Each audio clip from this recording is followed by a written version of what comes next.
அஸ்ஸலாமு அலைக்கும் வரஹ்மத்துல்லாஹி தஆலா வபரகாத்துஹு. இந்த விழாவிற்கு வருகை தந்து திருமறை வசனங்களை ஓதிய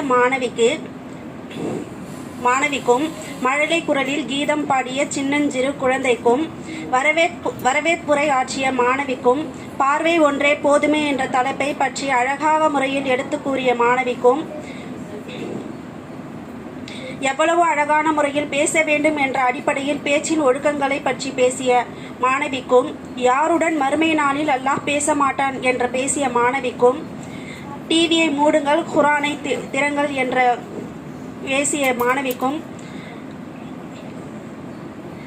மற்றும் ஹசரத் அவர்களுக்கும் ரியாலுஸ் சாலிஹாத் பெண்கள் அறிவியல் கல்லூரியின் மாணவி அவர்களுக்கும் நமது மன்றத்தின் மிக சிறந்த முறையில் அழைப்பிதழை தயாரித்து இந்நிகழ்வை மேலும் மிக சிறப்பானதாக ஆக்கிய நமது ஊடக குழு மாணவிகளுக்கும் மனமார்ந்த நன்றியை தெரிவித்துக் கொள்கிறேன். ஷுக்ரன் ஜஸாக்குமுல்லா ஷுக்ரன் ஜஸா. இங்கு பேச வாய்ப்பை ஏற்படுத்தி கொடுத்த அல்லாஹ்விற்கும் அதனை அடுத்து இந்த மதரசாவின் பேராசிரியர் ஹசரத் அவர்களுக்கும் மிக்க நன்றி. அஸ்ஸலாமு அலைக்கும் வரஹ்மத்துல்லாஹி தஆலா வபரகாத்துஹு.